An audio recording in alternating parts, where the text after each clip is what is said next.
Hey David, this is Joel. Just wanted to send you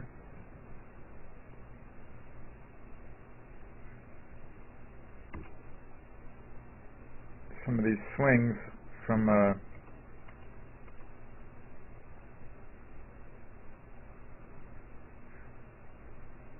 the archives.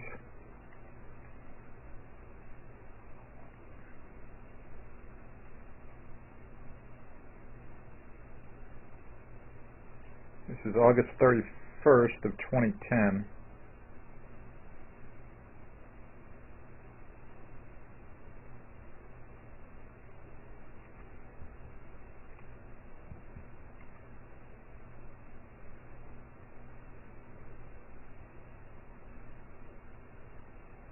So I'm going to say things look a lot better, Dave.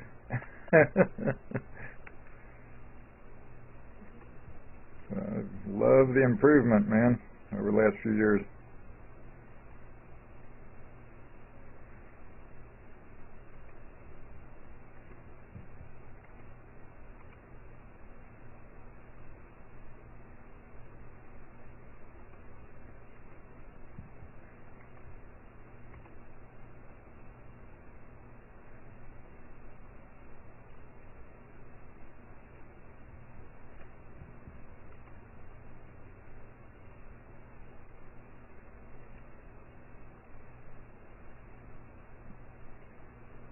Yeah, there's the first three swings that I got on the video back there on August 31st of 2010. And here's the first one with the driver.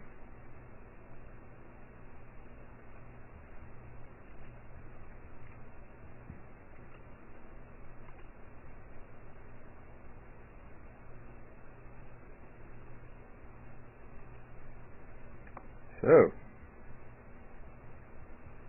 things have definitely improved quite a bit. This is on September 29th of 2010.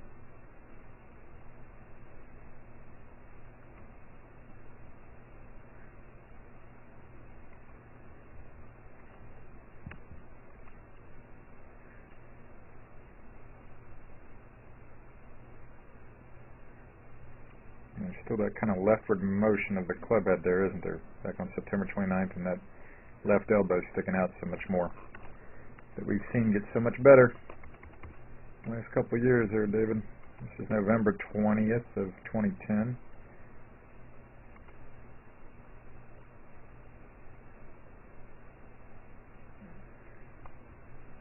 Some pretty good extension there, obviously.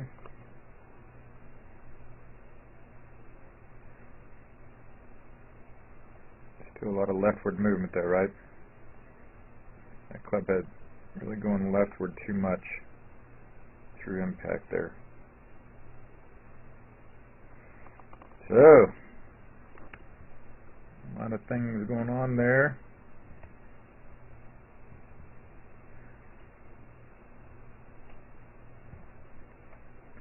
Hopefully now this will still be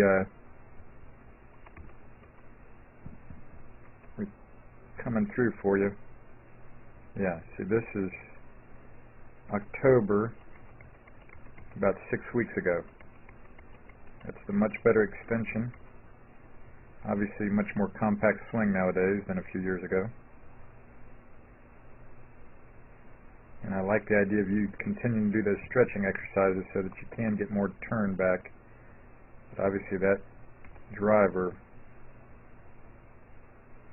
path and that follow through, those arms extended there, and that hybrid there, fairway wood, whatever you're hitting there, sure looks a lot better than it did a few years ago. So this is kind of nice to see. Those good long arms really do a lot of good for you there, David. Now I'll also get you the Okay, now we're simply going to do a toe touch exercise. Put your feet together. Going to try to touch the floor. Go ahead. As you can see, we touch the floor. What do we normally see? See a lot of athletes go to about this point, that's it. Okay? And the reason they all come in and tell me, they say it's because their hamstrings are so tight, they can't touch their hamstrings or touch their toes. We simply put something in between their knees, Now squeeze your knees. There we go. When we do that, it basically engages the core, engages the hip and the hamstrings totally relax and allow that athlete to touch the floor. So it's not a hamstring problem, it's more of a hip hinging problem that we see. This is Joel Suggs. I sure enjoyed meeting you down at the Cincinnati Golf Show this weekend and showing you your swing on the 2D equipment that I have. And so I want to take about 2 or 3 minutes to just show you around Meadowlinks. This is the studio I use in the winter for all my students. You see there's the down-the-line camera angle for our 2D equipment. And then we have the face-on camera angle also. And then what we also have here is 3D equipment to where I can show you your swing from 6 different camera angles with this 3D equipment. And we can get your swing from down to the 1/120th of a second in terms of exactly what your hips, shoulders, and hands are doing in the swing. And then also, I have the most realistic hitting curve I've ever seen from puttersedge.com. So when you hit your full shots, it feels as realistic as possible. And then I have 3 different green speeds for you to practice your putting. 9.5 on the step meter, 10.5 on the step meter, and 12.5 on the step meter. That's benefited my students tremendously. And then also I have a lot of learning aids like this Smart Stick. You can see the rest of those learning aids over here in my bag that we can work on to help you learn at a certain field in your golf swing that you and I both want. And then also I help my students a lot with their equipment through the winter. This is a frequency analyzer where we twang your club and it gives us a reading here. And then also we plot your whole set, each club on these lines to see if the set is really matched or not. Quite often they aren't, and it helps my students tremendously when they find out what clubs are the offending clubs. And then if we get tired of being indoors and we want to go outdoors and hit some, we can do that. It's my daughter. Ellie, good to see you. I haven't seen her in weeks. No wonder you've been gone, Ellie. You've been out here playing in the snow all this time. But this is our natural turf area. This is closed until April, as you can see. But it's a fantastic area where we can step outside and hit some balls and get some real ball flight. Or, if we get pretty satisfied and things are looking better on the video here, we're kind of cooped up inside and want to go outside, we can step on out and hit balls and see real ball flight for about 5 or 10 or 15 minutes, however long you and I can stand the cold, out into the air, and we see them land at these different flags. I have a yardage book for this driving range. It's the first one I've ever seen in my life where we know exactly what it is with the front, back, and middle of each green. And again, the covered area here is heated, so we stay out there for about 5, 10, 15 minutes, like I said. It enables us to see some ball flight, and then we get satisfied that things are looking the way we want, and we come back inside, take off our coat, and look again at the video equipment to see how your swing's looking, to make sure that you understand it.